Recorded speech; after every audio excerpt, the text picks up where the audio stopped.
Hello everyone, welcome back to Uttarakhand Gyan Ganga. तो दोस्तों, आज हम बात करने वाले हैं UK triple S C forester 24 जुलाई की दूसरी शिफ्ट के पेपर के बारे में। और इस वीडियो में हम पूरे पेपर को यहाँ पर सॉल्व करेंगे। तो सीधे पहले क्वेश्चन की ओर चलते हैं। और आज का टारगेट भी है आपका 50 लाइक और 1000 व्यूज़। ठीक, तो वीडियो को शुरू करते हैं। हालांकि आप लोगों का सपोर्ट उतना नहीं मिल रहा है जितना मिलना चाहिए था। तो पहला क्वेश्चन है, किसी तत्व के सभी समस्थानिकों का रासायनिक व्यवहार क्या होता है? तो इसका आंसर हो जाएगा दोस्तों समान। अगला क्वेश्चन है, पश्चिम बंगाल में कौन सा राष्ट्रीय उद्यान स्थित है? तो ये है दोस्तों जला जलदापाड़ा राष्ट्रीय उद्यान। तो ये कहाँ पे है? पश्चिम बंगाल में। तो सी इसका सही आंसर है। अगला क्वेश्चन है, विद्युत परिपथ में अतिभारण के समय धारा प्रवाह की प्रकृति क्या होती है? तो ये होती है दोस्तों करंट फ्लो इंक्रीजेज हेविली। ठीक है, तो धारा प्रवाह में अत्यधिक वृद्धि होती है। तो डी इसका सही आंसर है। नेक्स्ट क्वेश्चन है, भारत में किस प्रकार की आर्द्रभूमि सबसे अधिक मात्रा में पाई जाती है? तो नदी और धारा आर्द्रभूमि यहाँ पर सबसे ज़्यादा मात्रा में पाई जाती है। तो ए सही आंसर है। नेक्स्ट क्वेश्चन है, भारत में फुमदी के नाम से जाने जाने वाले तैरते द्वीप कहाँ पाए जाते हैं? तो ये मणिपुर में पाए जाते हैं। ठीक, अगला क्वेश्चन है, निम्नलिखित में से किस राशि में दिशा और परिमाण दोनों होते हैं? तो ये वेग है, यानी कि ये क्या है? एक सदिश राशि है। तो डी इसका सही आंसर है। अगला क्वेश्चन है, निम्न में से कौन सा एक गहरा मध्यपट है जो मानव आंख की पुतली के आकार को नियंत्रित करता है? तो आइरिस क्या करता है? पुतली के आकार को नियंत्रित करता है। नेक्स्ट क्वेश्चन है, विद्युत धारा को मापने के लिए एसआई इकाई क्या होती है? तो ये एम्पियर होती है। डी इसका सही आंसर है। खिजड़िया पक्षी अभ्यारण्य जिसमें प्रवासियों की 300 प्रजातियां हैं, कहाँ पर स्थित है? तो खिजड़िया पक्षी अभ्यारण्य गुजरात में स्थित है। तो सी इसका सही आंसर है। जर्मेनियम किसका उदाहरण है? तो ये एक क्या है? इंट्रिंसिक सेमीकंडक्टर, यानी कि एक नेज अर्धचालक है। नेक्स्ट है, मेल्विन केल्विन को वर्ष 1961 में प्रकाश संश्लेषण में कार्बन स्वांगीकरण करने के लिए नोबेल पुरस्कार प्राप्त हुआ। Melvin Calvin got Nobel prize for carbon assimilation in photosynthesis in year 1961। तो बी यहाँ पर सही आंसर है। नेक्स्ट क्वेश्चन है, निम्न में से कौन सी विद्युत चुंबकीय तरंगें गर्म पिंडों और गर्म अणुओं द्वारा उत्पादित होती हैं और कभी कभी उन्हें ऊष्मा तरंगों के नाम से भी जाना जाता है? तो यह है इंफ्रारेड वेव्स। तो डी इसका सही आंसर है। अगला क्वेश्चन है, 2 मीटर फोकस दूरी वाले अवतल लेंस की क्षमता क्या होगी? तो ये हो जाएगी दोस्तों 0.5 डायोप्टर। तो इसको आप निकाल सकते हैं आराम से। नेक्स्ट है, गुरुत्वाकर्षण बल से उत्पन्न होने वाले किसी पिंड की स्थितिज ऊर्जा को क्या कहा जाता है? तो इसे गुरुत्वीय स्थितिज ऊर्जा कहते हैं। और ये 3-4 बार ये क्वेश्चन रिपीट हो चुका है। अगला क्वेश्चन है, निम्न में से अक्रिस्टलीय ठोस का उदाहरण क्या है? तो ये है ग्लास। तो सी इसका सही आंसर है। उस अभिक्रिया का नाम बताइए जिसमें एक भारी नाभिक हल्के नाभिकों में विभाजित हो जाता है। तो इसे फिशन कहते हैं, न्यूक्लियर फिशन या नाभिकीय विखंडन। अगला क्वेश्चन है, ZnO zinc oxide plus carbon, तो ये बनाता है जिंक प्लस कार्बन मोनोऑक्साइड। तो ये क्या है? ये एक रिडॉक्स रिएक्शन है। तो सी इसका सही आंसर है। अगला क्वेश्चन है, पूसा सेम 2 और पूसा सेम 3 यह किसकी किस्में हैं? तो ये है दोस्तों लोबिया की किस्में। तो फ्लैट बी इसे हम कहते हैं। तो ए इसका सही आंसर है। 20वां क्वेश्चन है, किण्वन या फर्मेंटेशन में प्रत्येक ग्लूकोज अणु के टूटने पर कितने एटीपी बनते हैं? तो 2 एटीपी बनते हैं। तो बी सी इसका सही आंसर है। झारखंड में कौन सा जल संग्रहण बांध स्थित है? तो ये मैथन बांध है जो झारखंड में स्थित है। तो बी इसका सही आंसर है। नेक्स्ट है, निम्न में से द्विईंधनीय प्रणोदक कौन सा है? तो ये है नाइट्रोग्लिसरीन और नाइट्रोसेल्यूलोज। तो बी यहाँ पर सही आंसर है। अगला है, ग्राम में किसी पदार्थ के एक मोल का द्रव्यमान मोलर द्रव्यमान होता है, यानी कि मोलर मास होता है। तो सी इसका सही आंसर यहाँ पर है। नेक्स्ट क्वेश्चन है, निम्न में कौन सा ऊतक केवल हृदय में मौजूद होता है? तो ये कार्डियक मसल टिश्यूज होते हैं जो आपके हार्ट में मौजूद होते हैं। तो बी यहाँ पर करेक्ट आंसर हो जाएगा। नेक्स्ट है, राष्ट्रीय महत्व के बांधों में से एक कोयना बांध कहाँ पर है? तो कोयना बांध यानी कि महाराष्ट्र में। तो ए करेक्ट आंसर है। नेक्स्ट है, किसी तत्व के एक अणु में उपस्थित परमाणुओं की संख्या उसकी एटोमिसिटी कहलाती है, यानी कि परमाणुकता कहलाती है। अगला क्वेश्चन है, निम्न में से किसे बलों के मौलिक नियमों का दर्जा प्राप्त नहीं है? तो ये लॉ ऑफ फ्रिक्शन फोर्स, यानी कि घर्षण बल के नियम को इन नियमों का दर्जा प्राप्त नहीं है। नेक्स्ट क्वेश्चन है what is the study of motion of A system of bodies without directly considering the force affecting them. निकायों की एक प्रणाली पर प्रभाव डालने वाले बलों पर सीधे रूप से विचार किए बिना उसकी गति का अध्ययन क्या कहलाता है? तो इसे हम कहते हैं काइनेमेटिक्स।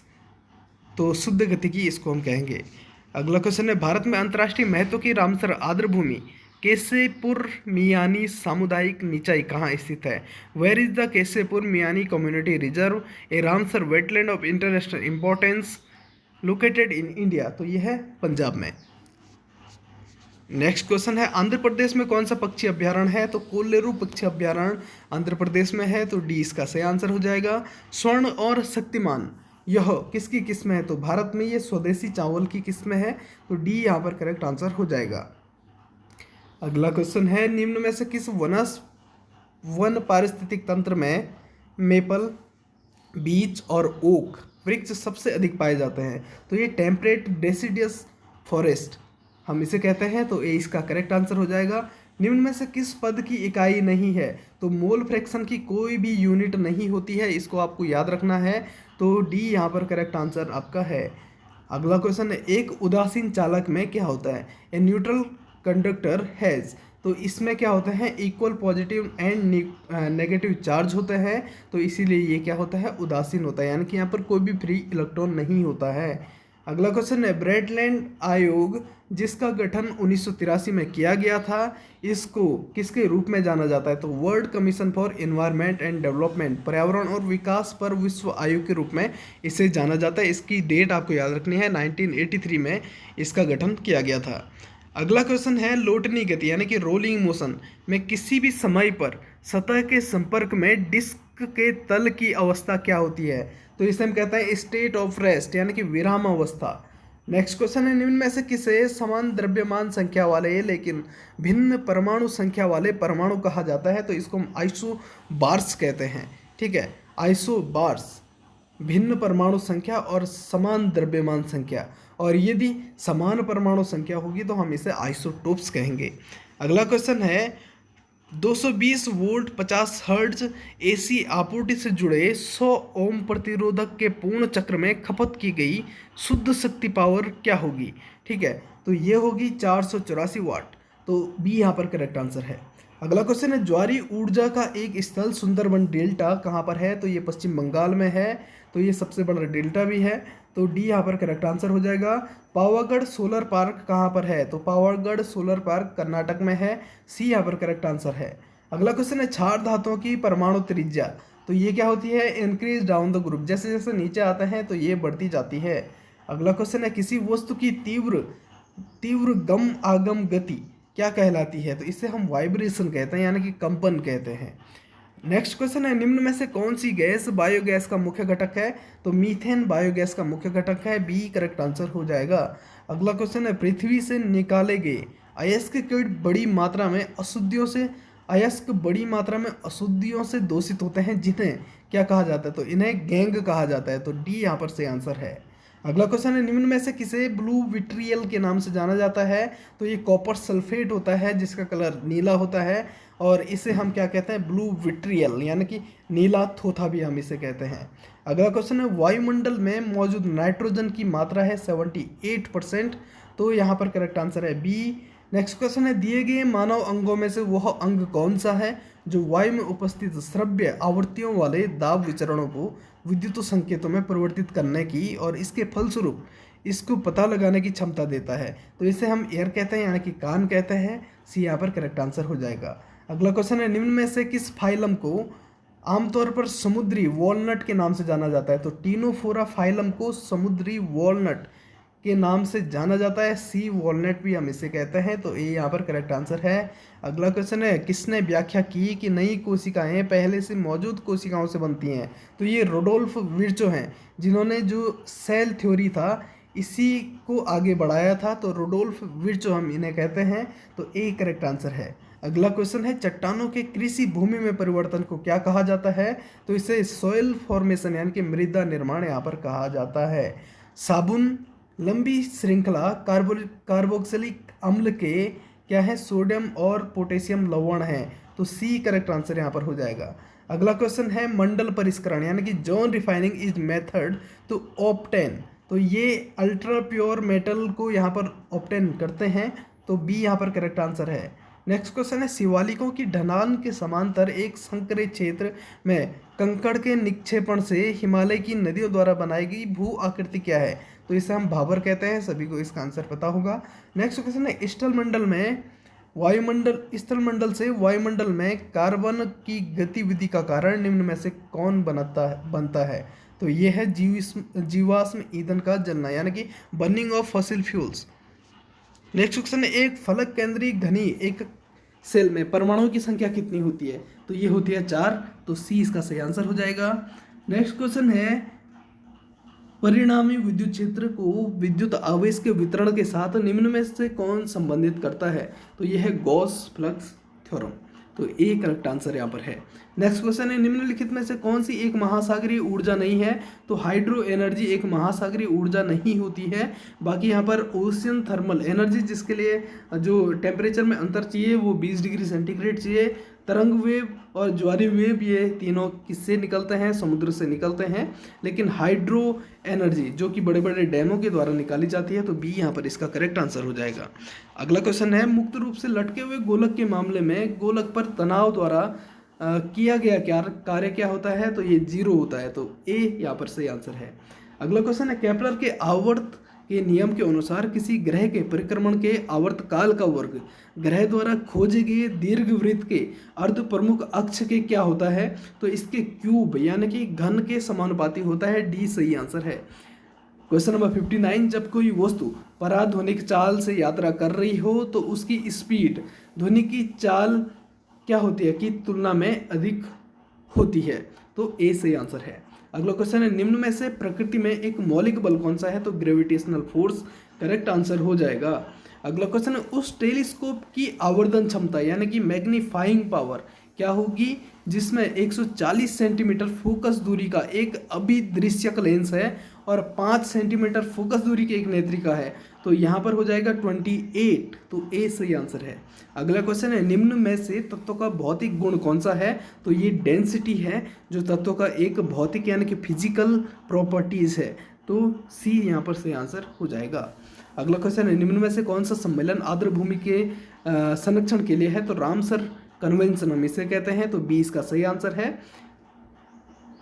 और आपको कमेंट बॉक्स में बताना है कि रामसर सम्मेलन किस वर्ष हुआ था, तो ये आपको जरूर से कमेंट बॉक्स में बताना है। अगला क्वेश्चन है गुडवी पक्षी अभयारण्य कहाँ स्थित है, तो ये कर्नाटक में स्थित है दोस्तों, ए सही आंसर हो जाएगा। अगला क्वेश्चन है पशुओं को उनके प्राकृतिक आवास के समान मानव देखभाल के तहत संरक्षित करने के लिए कौन सा स्थान है, तो यह है जूलॉजिकल पार्क यानी कि प्राणी उद्यान, बी सही आंसर है।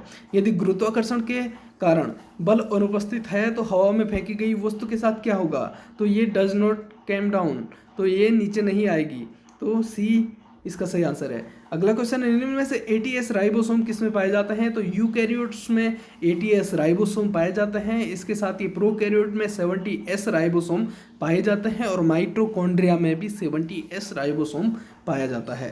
अगला क्वेश्चन है पीपीएलओ का पूर्ण रूप क्या है, तो ये प्लूरोनिमोनिया लाइक ऑर्गेनिज्म है और ये सबसे छोटी सेल भी कहलाती है, तो डी यहाँ पर सही आंसर हो जाएगा। अगला क्वेश्चन है अभिक्रिया की कोटि को ज्ञात किया जाता है, तो ये एक्सपेरिमेंट के आधार पर इसको हम ज्ञात करते हैं।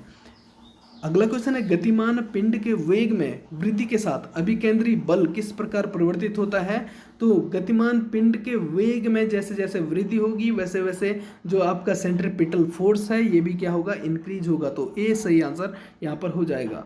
नेक्स्ट क्वेश्चन है लाल प्रकाश का तरंगदैर्ध्य नीले प्रकाश से लगभग कितना होता है, 1.8 गुना अधिक होता है, ठीक है, तो डी यहाँ पर करेक्ट आंसर हो जाएगा, इसको आपको याद रखना है। अक्ष तंतु के टर्मिनल बल्ब जैसे भाग का नाम क्या है, तो इसको हम सिनेप्टिक नोब कहते हैं यानी कि सूत्र युग्मन अद्रिका इसे हम कहते हैं, तो बी यहाँ पर सही आंसर है। नेक्स्ट क्वेश्चन निम्न में से किस प्रकार का ठोस समदैशिक प्रकृति प्रदर्शित करता है, तो ये एमोर्फस सॉलिड है जो समदैशिक प्रकृति यानी कि आइसोट्रोपिक नेचर प्रदर्शित करता है और इसे हम कहते हैं एमोर्फस सॉलिड या अक्रिस्टलीय ठोस, तो सी करेक्ट आंसर यहाँ पर है। अगला क्वेश्चन है गतिमान भागों के बीच विद्यमान गतिज घर्षण को कम करने के लिए किस सामग्री का उपयोग किया जाता है? तो हमेशा हम लुब्रिकेंट का उपयोग यहाँ पर करते हैं, जिससे उनके बीच में एक फिसलन तैयार हो जाती है, जहाँ पर जो फ्रिक्शन है वो कम काम करता है। तो ए यहाँ पर सही आंसर हो जाएगा। नेक्स्ट क्वेश्चन है निम्न में से जैव निम्नीकरण अपशिष्ट कौन सा है? तो काऊ डंग, जिसे हम गोबर भी कहते हैं, ये जैव निम्नीकरण अपशिष्ट है। अगला क्वेश्चन है निम्न में से कौन प्रकृति में भक्ष पोषित यानी कि फागोट्रोफिक है? तो ये है अमोबा यानी कि अमीबा। अगला क्वेश्चन है माध्यमिक उत्पादकता क्या है? तो माध्यमिक उत्पादकता हम कहते हैं उपभोक्ता द्वारा नए कार्बनिक पदार्थ के निर्माण की दर, यानी कि the rate of formation of a new organic matter by the consumer. तो ये इसका सही आंसर यहाँ पर हो जाएगा। अगला क्वेश्चन है संपोषणीय विकास प्राप्त करने में निम्न में से हमें कौन मदद करता है? तो जनसंख्या वृद्धि को धीमा करना। निम्न में से हमें कौन मदद करता है? जनसंख्या वृद्धि को धीमा करना, स्लो डाउन पॉपुलेशन ग्रोथ। ये यहाँ पर सही आंसर है। अगला क्वेश्चन है निम्न में से कौन सा एक औद्योगिक ज्वालामंदक रसायन है जिसे स्टॉकहोम सम्मेलन में सूचीबद्ध दीर्घ स्थायी कार्बनिक प्रदूषक के रूप में सूचीबद्ध किया गया है? तो ये था हेक्सा ब्रोमो बाइफिनाइल, और इसके साथ ही डीडीटी को भी यहाँ पर इसमें शामिल किया गया था पीओपी में। ठीक है, यानी कि पीओपी का फुल फॉर्म भी आपसे पूछ सकता है। तो इसका फुल फॉर्म होता है परसिस्टेंस ऑर्गेनिक पॉल्यूटेंट। ठीक है, तो ए यहाँ पर सही आंसर है। अगला क्वेश्चन निम्न में से किसने डीएनए को नाभिक में मौजूद एक अम्लीय पदार्थ के रूप में पहचाना था? फ्रेडरिक मिसर इनका नाम था। बी यहाँ पर सही आंसर हो जाएगा। अगला क्वेश्चन है निम्न में से किसका न तो निश्चित आयतन है न ही निश्चित स्थान? तो गैस सही आंसर है। नेक्स्ट क्वेश्चन है नोसेमा बोम्बाइसिस नामक प्रोटोजोआ में पेब्राइन रोग का कारण बनता है। The protozoan called Nosema bombycis cause pebrine disease in. तो ये सिल्क वोम में होता है, यानी कि रेशम कीट में होता है। तो सी सही आंसर इसका हो जाएगा। अगला क्वेश्चन है निम्न में से जैव निम्नीकरणीय बहुलक का चयन कीजिए। बायोडिग्रेडेबल पॉलीमर को आपने यहाँ पर चयन करना है। तो ये है पॉली बीटा हाइड्रोक्सी ब्यूटाइरेट। तो यहाँ पर बी सही आंसर है। नेक्स्ट क्वेश्चन है निम्न में से कौन सा विषाणु कैंसर पैदा करने वाला विषाणु होता है? यानी कि कार्सिनोजन वायरस होता है, ये होता है ऑन्कोजीन वायरस। ठीक है, सभी को इसका आंसर पता होगा डेफिनेटली। डी यहाँ पर से आंसर है। अगला क्वेश्चन है दक्षिण दोलन सूचकांक या SOI ताहिती और डार्विन पर मापे गए औसत वायु दाब में अंतर को निरूपित करता है। तो बी यहाँ पर से आंसर है। अगला क्वेश्चन है यदि किसी दिए गए बिंदु पर प्रत्येक गुजरने वाले द्रव कण का वेग समय के साथ स्थिर रहता है तो द्रव के प्रवाह को स्थिर माना जाता है। तो सी यहाँ पर सही आंसर है। क्योटो प्रोटोकॉल किससे संबंधित है? तो क्लाइमेट चेंज से संबंधित है। और कमेंट बॉक्स में आपको लिखना है क्योटो प्रोटोकॉल कब और कहाँ हुआ था। नेक्स्ट क्वेश्चन है निम्न में से कौन सा जीव मवेशियों के पैर और मुंह दोनों के रोग का कारण बनता है? तो ये वायरस होता है। डी यहाँ पर से आंसर है। कौन सा सिद्धांत कहता है कि एक धारा रेखीय द्रव प्रवाह के लिए दाब प्रति इकाई आयतन, गतिज ऊर्जा और प्रति इकाई आयतन की स्थितिज ऊर्जा का योग स्थिर रहता है? तो ये बर्नौली का सिद्धांत है। इसको हालांकि आपको नहीं पढ़ना है, आपके सिलेबस से बाहर का ही क्वेश्चन है। अगला क्वेश्चन है कपास की खेती के लिए कौन सी मिट्टी? तो ब्लैक सॉयल, जिसे हम कपासी मृदा भी कहते हैं। निम्न में से किसे अनिषेक फली फल कहा जाता है? अनिषेक फली यानी कि बिना निषेचन के फल का निर्माण। तो पार्थेनोकार्पिक फ्रूट भी हम इसे कहते हैं। तो केला इसका सही आंसर है। अगला क्वेश्चन है what is NPK fertiliser? NPK जो सबसे ज़्यादा मात्रा में चाहिए होता है, ठीक है, और सभी रासायनिक उर्वरकों में ये बहुत ज़्यादा मात्रा में प्रदान किया जाता है। NPK यानी कि N से नाइट्रोजन, P से फॉस्फोरस और K से पोटेशियम। तो ए यहाँ पर सही आंसर है। अगला क्वेश्चन है पृथ्वी के संबंध में भू स्थिर उपग्रह यानी कि जियो स्टेशनरी सैटेलाइट की वृत्ताकार कक्षा कहाँ स्थित होती है? तो ये इक्वेटोरियल ऑर्बिट में होती है, यानी कि भू मध्यवर्ती कक्षा में होती है। अगला क्वेश्चन है अंतर्राष्ट्रीय महत्व की उस रामसर आर्द्र भूमि का चयन कीजिए जो 2 नदियों के संगम पर 13 द्वीपों के साथ एक उथला जलाशय है। तो ये हरिके झील है, और आपको बताना है हरिके झील कहाँ पर है। तो ए यहाँ पर सही आंसर है। अगला क्वेश्चन है मानव पाचन तंत्र में एस्केरिस और फीता कृमि किसका उदाहरण है? तो ये पैरासिटिज्म यानी कि परजीविता का उदाहरण है। 96 क्वेश्चन है, चालक के भीतर स्थिर विद्युत क्षेत्र का मान क्या होता है? तो ये 0 होता है। NaHCO3 यानी कि सोडियम बाइकार्बोनेट को सामान्यतः बेकिंग सोडा के रूप में जाना जाता है, और जब यहाँ से H हट जाएगा तो ये हो जाएगा Na2CO3, इसको फिर हम कहेंगे धावन सोडा। ठीक है, NaHCO3 बेकिंग सोडा और Na2CO3 इसको हम कहेंगे धावन सोडा। तो यहाँ पर डी सही आंसर है। अगला क्वेश्चन है, ब्लू कार्बन पद का तात्पर्य महासागरीय और तटीय जल द्वारा कार्बन का प्रग्रहण करना है। The term blue carbon implies capturing of carbon bye ocean and coastal water. तो सी यहाँ पर सही आंसर है। कौन सी गैस पृथ्वी के वायुमंडल का लगभग 21% भाग घेरती है? तो सभी को आंसर पता है, ये ऑप्शन इसका सही आंसर है। नेक्स्ट क्वेश्चन, निम्न में से कौन सा लुईस अम्ल है? तो लुईस अम्ल यहाँ पर है AlCl3, तो डी यहाँ पर करेक्ट आंसर है। तो ये थी आपके आज की 100 क्वेश्चन की वीडियो। इस वीडियो को हमने कंप्लीट किया, बहुत ही जल्दी हमने कंप्लीट किया क्योंकि टाइम अब कम है। तो जल्दी से वीडियो को शेयर करें और अपनी कामयाबी के लिए एक लाइक और एक सब्सक्राइब और एक शेयर तो बनता ही है। ठीक है, मिलते हैं नेक्स्ट वीडियो में, तब तक के लिए bye bye, see you soon. Comment box में लिखिए आपको वीडियो कैसे लगी। Take care.